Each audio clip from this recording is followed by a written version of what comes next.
Bonjour à tous, j'espère que vous allez bien. Je suis ravie aujourd'hui de vous retrouver pour une vidéo coup de cœur. Alors ça faisait un petit moment que je n'avais pas fait de vidéo coup de cœur, mais celle-ci je l'avais plus ou moins annoncée dans mon book haul du mois de décembre. Je vous avais montré très brièvement le titre et je vous avais dit que je vous le présenterai dans une chronique ou une vidéo coup de cœur selon comment allait se passer ma lecture.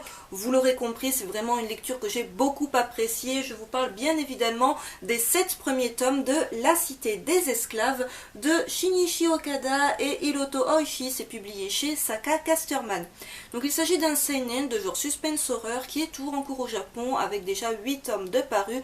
Le 8e tome n'est toujours pas annoncé pour l'instant en France, donc le rythme de parution va, je pense, devenir de plus en plus lent. Alors La Cité des Esclaves, c'est un seinen qui a commencé déjà depuis un petit moment en France et j'ai hésité à me le procurer dès la sortie du tome 1. J'étais intriguée par la couverture, par ce synopsis un petit peu horrifique, se rapprochant un petit peu du genre survival game, mais pas trop. C'était quelque chose d'assez original. J'avais un petit peu peur que ça soit un flop du fait que je n'avais pas énormément de retours à son sujet et que le peu de retours que j'avais finalement était relativement mitigé. Et comme vous le savez, j'ai finalement craqué pour la série et comme vous le voyez dans le titre, c'est un véritable coup de cœur que je vous présente aujourd'hui. Avant d'entrer dans le vif du sujet, je tenais tout de même à vous faire un petit focus sur les couvertures qui sont vraiment magnifiques. Donc voici tout d'abord la couverture du tome 1. Celle du tome 2, le tome 3, le tome 4, le tome 5, le tome 6 qui est vraiment mon préféré au niveau de la couverture, et enfin le 7e tome qui est sorti tout récemment. Maintenant que je vous ai présenté les couvertures, je passe au synopsis de quoi nous parle La Cité des Esclaves. Donc l'histoire prend place à Tokyo où l'on va suivre une très grosse galerie de personnages. Donc autant vous dire, les personnages que l'on rencontre dans le premier tome, on va les suivre tout le long des tomes de la série, mais de nouveaux personnages vont petit à petit se greffer au groupe et on va suivre ces différents personnages dans différents jeux. Le jeu s'appelle SC-AIM, c'est-à-dire Slave Control Method, je ne sais jamais comment on le prononce, et en gros ça consiste à se placer un espèce de petit appareil au niveau du palais. À partir de là on peut lancer des duels vraiment divers et variés. Il y en a qui sont vraiment très sadiques, il y en a qui sont un peu plus gentils, ça dépend vraiment de la personnalité des personnes.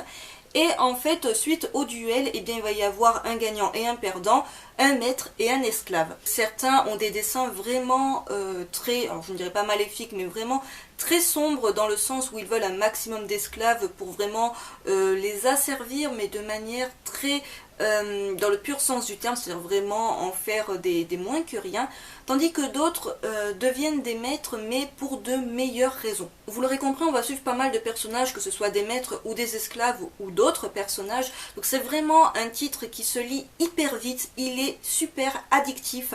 Vraiment j'étais super contente d'avoir les 7 premiers tomes à ma possession, de ne finalement pas l'avoir commencé juste en ayant le tome 1, parce qu'autant vous dire c'est juste trop frustrant à la fin de chaque tome. Côté dessin, le trait de l'auteur est assez simple, on va dire, le dessin n'a rien d'extraordinaire, mais personnellement c'est un chara-design que j'aime beaucoup. Alors après, si je devais donner un âge pour lire ce manga, eh bien j'ai vu sur Manga News qu'il le conseillait aux plus de 14 ans et je suis totalement d'accord avec ça, dans le sens où il y a tout de même des scènes assez violentes, que ce soit des scènes de viol, des scènes de torture.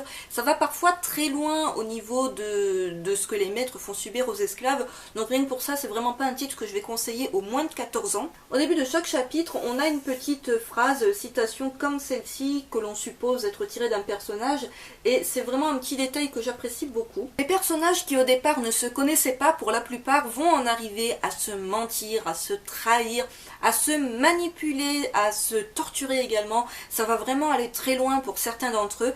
J'ai adoré le personnage de Julia, qui est vraiment mon personnage préféré, que je vous laisse découvrir bien évidemment si vous ne connaissez pas encore la série. En vous en parlant ainsi, j'ai l'impression que je vous dis qu'en gros le manga n'est qu'une succession de duels où les gens vont s'affronter pour avoir un maximum d'esclaves. Alors ce n'est pas tout à fait ça, parce que déjà on a un découpage au niveau des chapitres qui est assez intéressant, dans le sens où on n'a pas spécialement une histoire qui est chronologique. Parfois on va avoir un chapitre qui va nous expliquer une scène qui s'est passée dans le tome précédent. C'est-à-dire vraiment au niveau de la chronologie, il faut suivre, il faut s'accrocher pour comprendre le fil rouge de l'histoire tout simplement.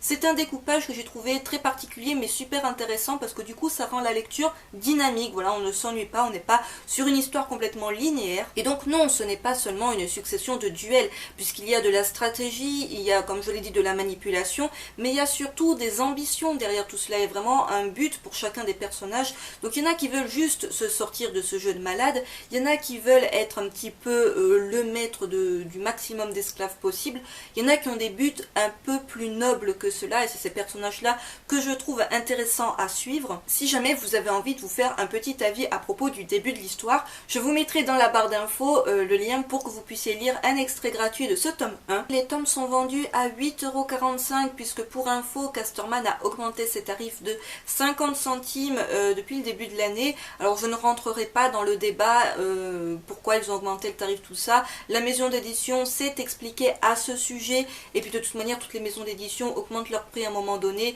C'est comme ça, il faut faire avec. Concernant le côté édition justement du livre, j'ai vraiment rien à redire.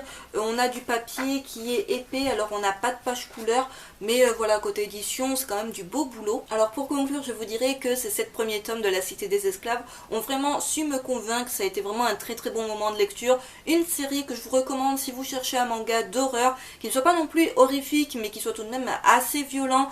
Encore une fois, ce n'est pas tout public, mais si vous êtes fan de ce genre de manga, c'est vraiment un titre que je vous recommande chaudement. J'en ai terminé avec cette vidéo coup de cœur à propos de La Cité des Esclaves. J'espère qu'elle vous aura plu. N'hésitez pas, comme d'habitude, à me dire en commentaire ce que vous en avez pensé, à me dire si vous faites déjà la série, votre avis à son sujet. N'hésitez pas à développer un petit peu votre avis en commentaire pour les personnes qui auraient envie d'avoir différents retours à propos de cette série.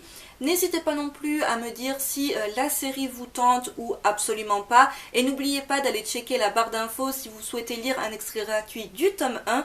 Sur ce, je vous retrouve très vite pour une nouvelle vidéo. Bye!